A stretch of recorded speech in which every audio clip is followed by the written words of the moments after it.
We're going to tie the Clouser deep minnow tonight, and we're going to do it the way Bob Clouser actually teaches it. Keep in mind that all of these materials can be substituted, colors can be substituted, but I think the whole idea behind the Clouser is a sparse fly that forms an as you're looking at it from the front, forms an oval shape, not a round shape. And we'll show you how to do that, how he does it.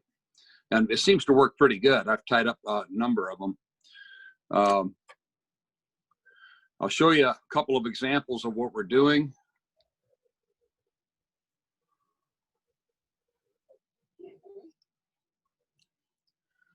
Oops, I guess I got to turn this camera around, don't I? There we go.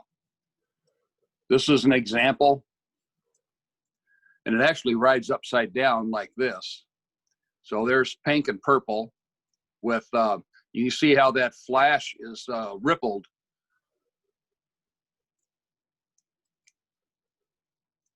This evidently is a pretty hot fly.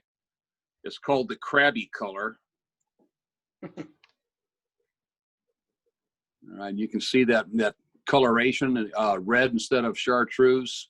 It's got two different kinds of flash in there, and the flash is longer than the deer hair.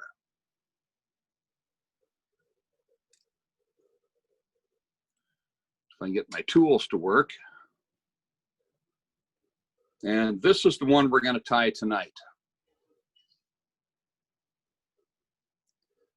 Boy, that focus just really pops in and out shortly, doesn't it?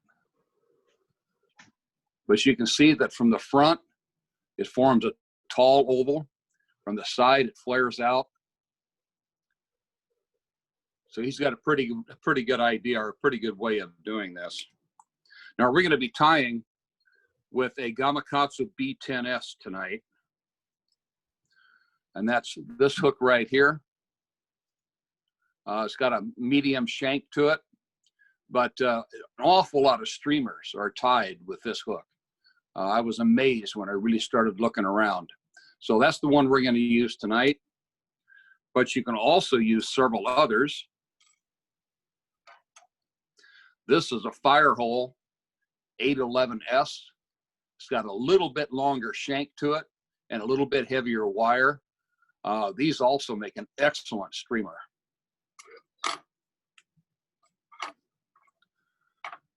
And then we have a Gamakatsu S11.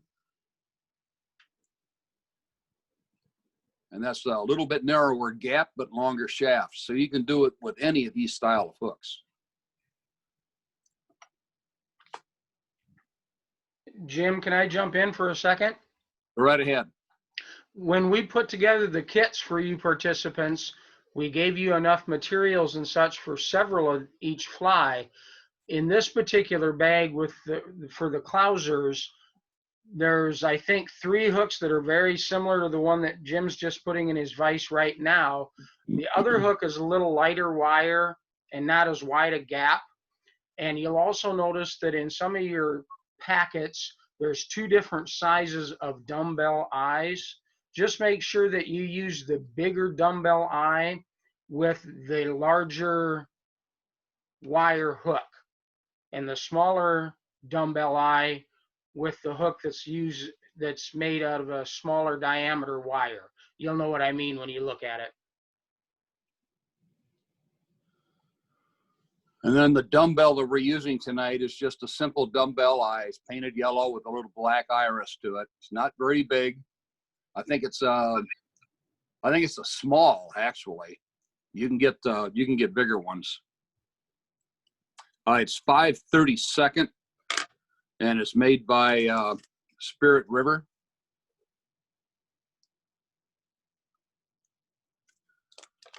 And then the Gamakatsu B10S, they call it a stinger hook, and that's the hook we're going to be using tonight, size 4. But you can make these in all different kinds of sizes. So we're going to start off with 140 denier ultra thread in white. And I've come to use this for just about everything anymore. It's just a very nice thread. and it's very hard to break. And then we're going to follow it up with a little bit of trim. It's chartreuse, but it's 70 denier ultra thread instead. But that's just for final accent. Okay, when we get busy, we're going to start the thread up near the head of the hook, and we're going to go back to the 1/3 point of the hook, and then we're going to tie a little ball in there. Now, I don't know that that's necessary, but that is what Mr. Clouser does when he ties his flies. So, and that's what we're doing tonight. We're teaching you how to do it his method. Probably no better person to listen to than the designer. Now we're going to put the eye in there, and we're going to just, all he does is he uses cross wraps.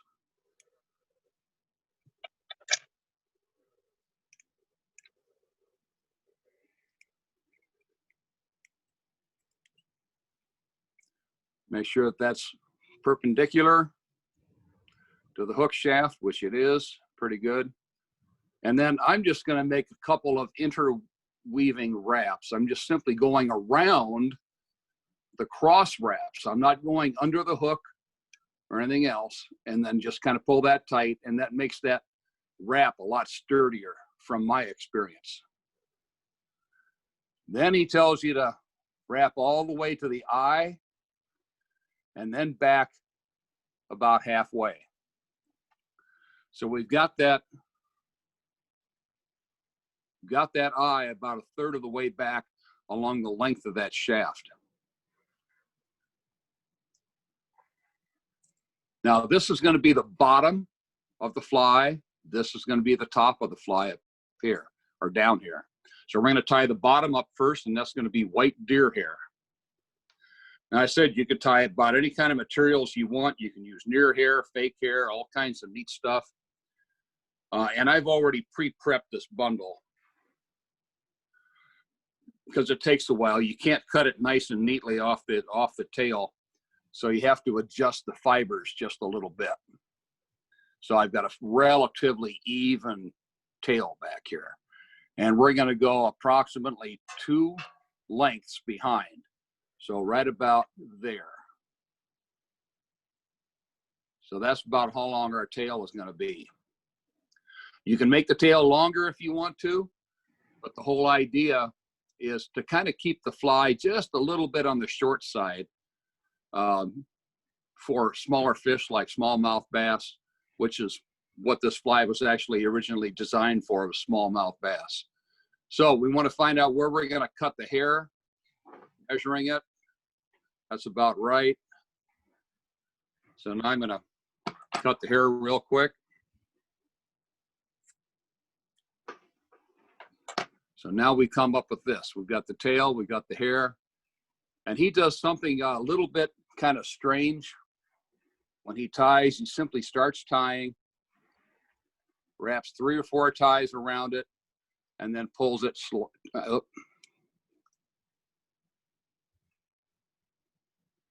Then pulls it tight so that it tightens up behind the eye. Now that's not working either. Hold on a moment. Redo that a little bit better.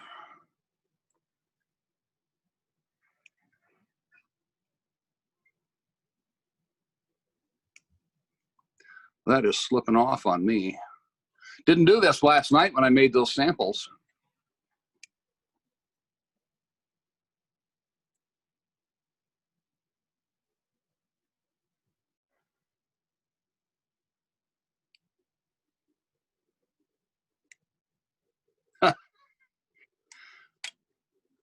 I can't get this thing to work now. Go figure.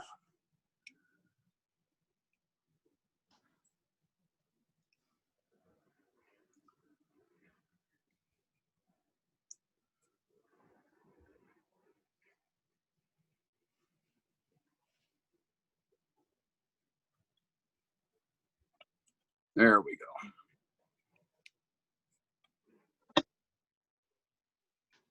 Take it up to the eye and then back to here. Now we want to take it back behind the eye. And we want to tighten it down, but see what I'm doing with the deer hair? I'm holding it up off the hook, the bundle of deer hair. And then I'm going to keep holding it off the hook until I get about halfway back along the shank. So that keeps all the hair above the shank. And if we turn that over, you can actually see the shank right here that hasn't even covered with deer hair. So all the deer hair on the bottom is kept on one side of the shank.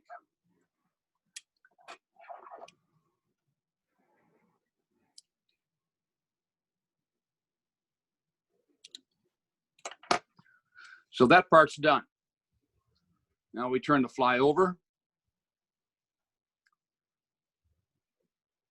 And now we get our crystal flash that I showed you earlier. And he uses a variety of different crystal flashes. He uses either silver, gold, or some other specific color. He likes the bright ones though. And so I'm using rainbow crystal flash. So I'm going to come in here and we're going to tie that at the front, or we're going to keep it on one side of the hook.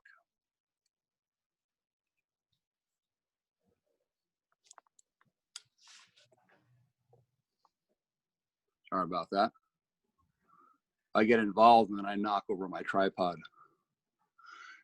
Then the rest of the crystal flash back on the other side of the hook.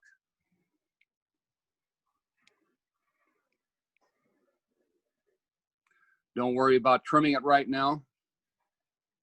We can always do that later, or if you wanted to, see if I can get this over here. We'd like the crystal flash trimmed just a little bit longer than the deer hair. When we get the green on, the other color, this will actually be a lateral line and actually forms a lateral line. Right now, I just kind of out there a little bit. Good. So now we take our green. And again, I've already got this set up once. And it's a little bit bushy, so I'm going to take some of that out of there.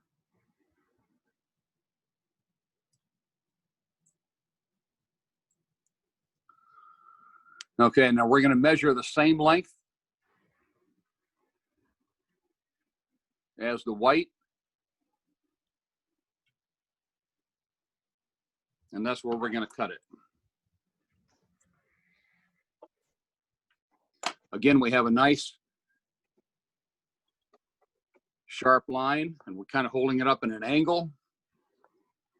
So now we're going to do the same thing here that we did with the white. Pull that back off of the eye.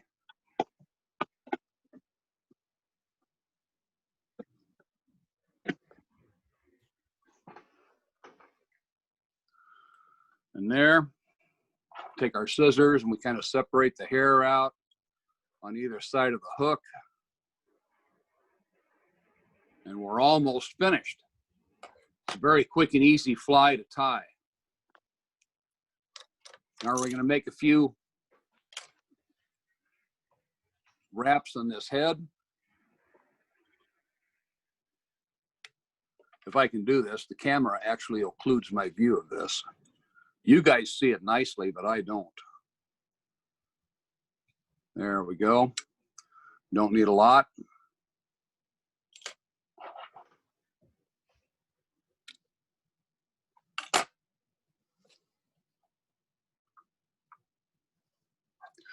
Then we take our chartreuse. We start that. We can start in the middle if you like.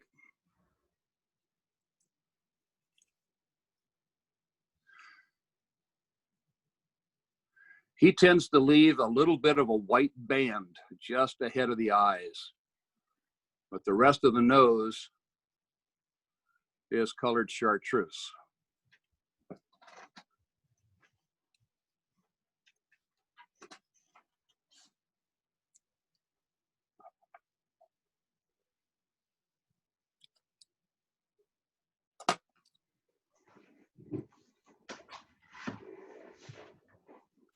And then we do a wrap finish.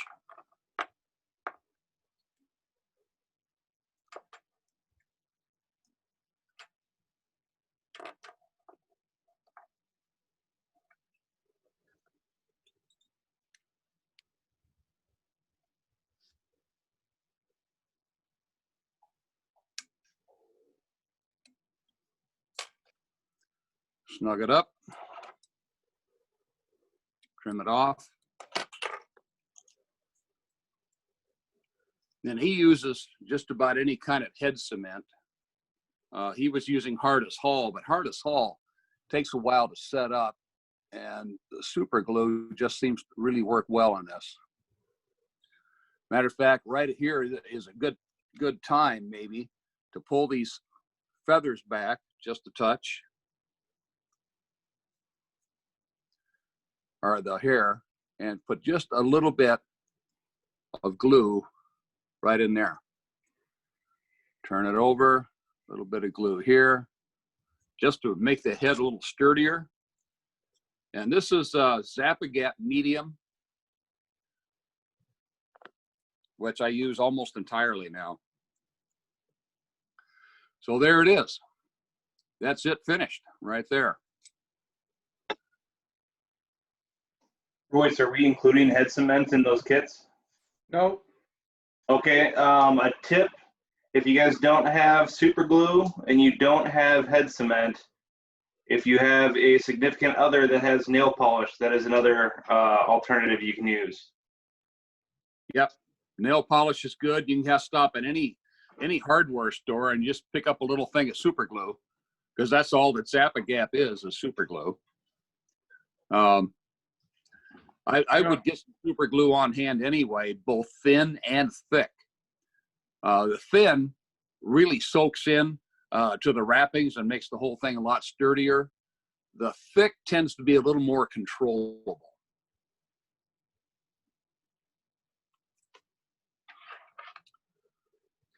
And then another tip as a beginner, you do, if you can tell, Jim obviously has done this plenty, the nose, you're getting very close up to that eyelet, so you're going to be crowding the nose a little bit. So it's key to try and not do as much as possible. And if you do, be careful when you're snipping around there that you're not cutting the thread. And also do it before you put the head cement on.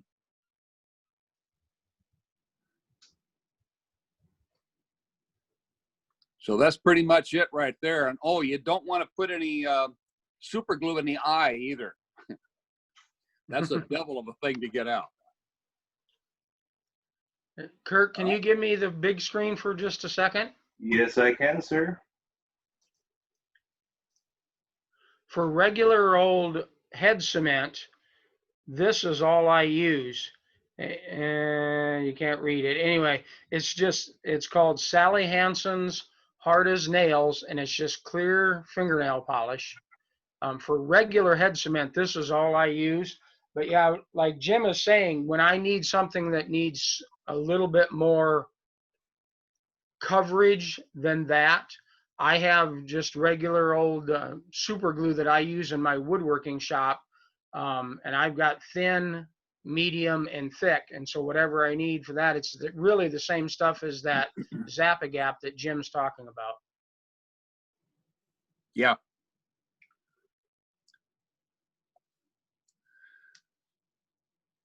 There's all kinds of things. If you've got UV glue, I mean, go ahead and use that too. And I use UV glue a lot, but this one here just seems to work a lot better with the super glue variety.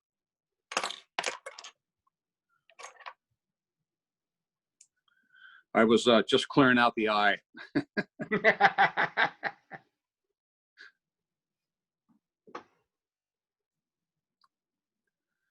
But that's it. Just it's pretty simple, pretty easy to use. So get out there and tie up a storm. John, do you have any questions at all? No, I've tied a few of them. Yeah, I like tips on them. You know, I've looked a lot online, but yeah, I see Jim do it there. Yeah, it's a couple of things to catch on to. Yeah, it's hard not push the eye closer to the, or the dumbbell close to the eye.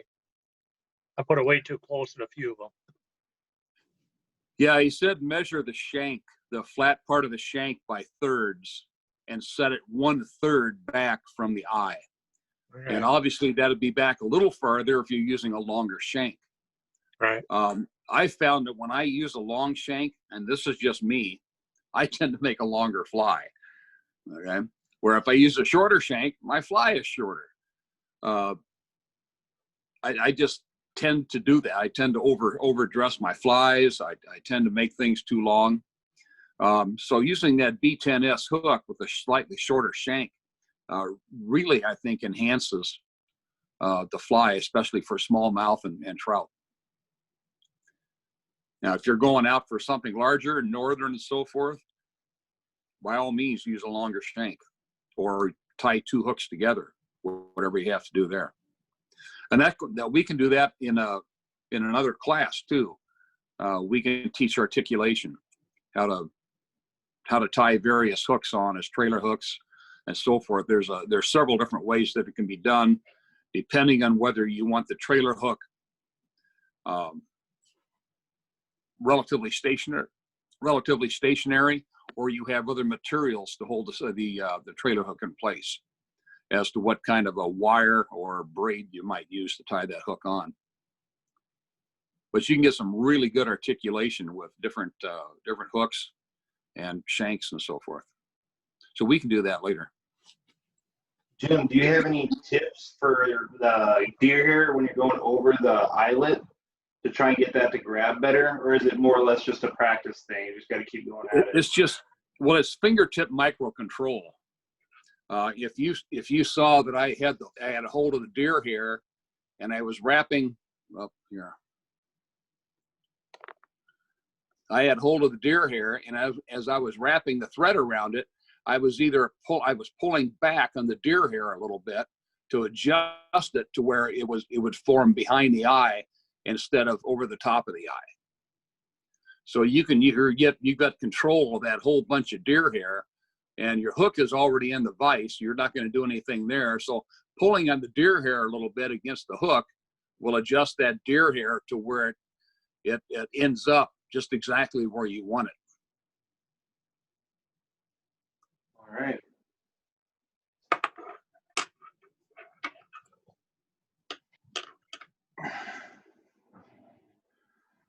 Well, gentlemen, do we want to do one more, or we think it's looking pretty good? I guess that's up to Jim. It's entirely up to you guys. If you want to see it done again, I can do it again. Yeah, do you want to go for speed? Speed? Yeah. No, I'm consistent, but I'm not all that fast. So I can do it on a longer stick. What color combinations go? Like I got a bag here, blue, black, red, chartreuse, deer hairs. What color combinations go best? Well, you're never going to go wrong with chartreuse. Okay. But you can also match your fish, your color to fish.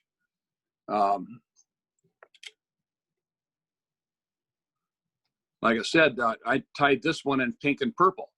Okay. Okay, and then I used Ripple on there instead of Crystal Flash. So you can do any number of items there.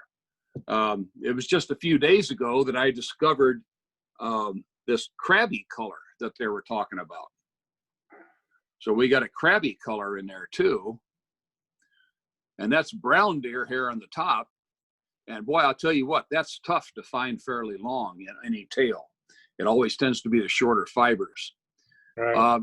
But then there's 2 kinds of flash. I have crystal flash in there.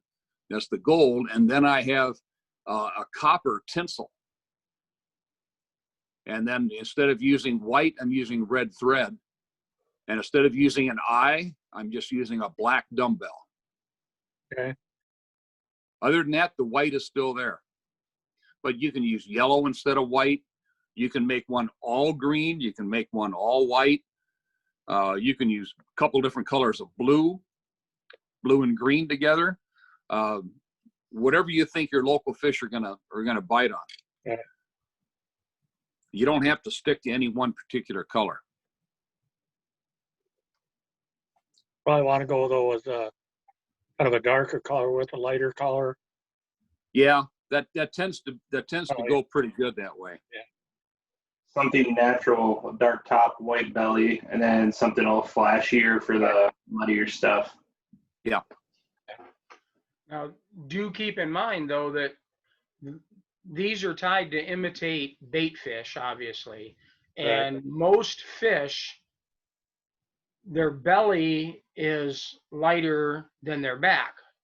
Yeah. But keep in mind, when you start to tie the fly is going to flip over in the water because those dumbbells eyes are on the top of the shank of the hook. So in the water, that's going to flip over. So the belly of the fly is the top of the hook when you first put it in your vise. Does that make any sense? Yep.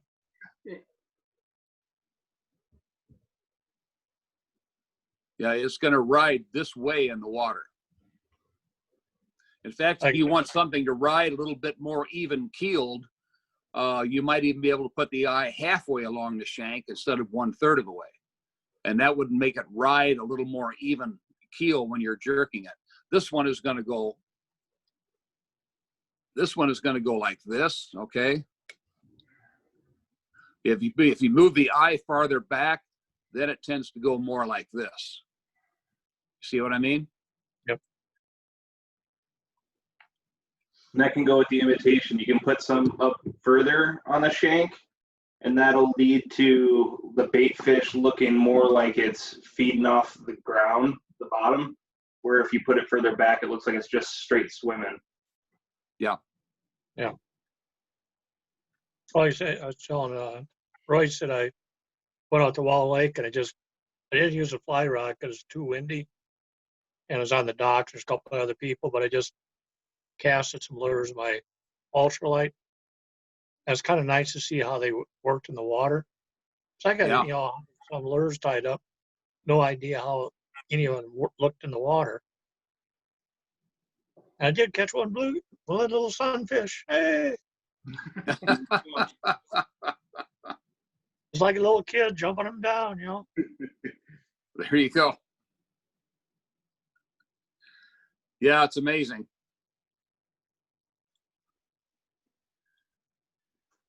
All right, unless someone wants to see it again, that's about it.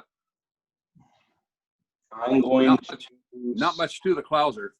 Yeah, it's pretty easy, pretty simple. It's a fun fly to tie. Yeah. It is, and getting that nose right, can be challenging. So just take your time and get it done correctly. And try not to crowd the hook or a hook eye.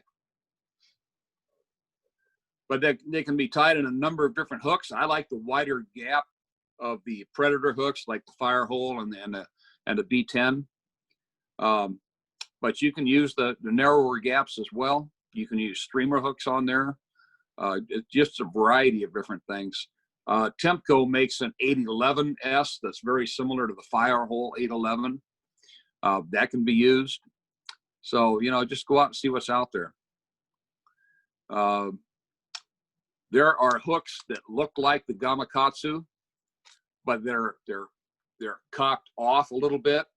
If you put it in your vise and very carefully bend the shaft back around, you can straighten that up and make an actual fly tying hook, instead of having to rely strictly on ordering fly tying hooks from a supplier somewhere.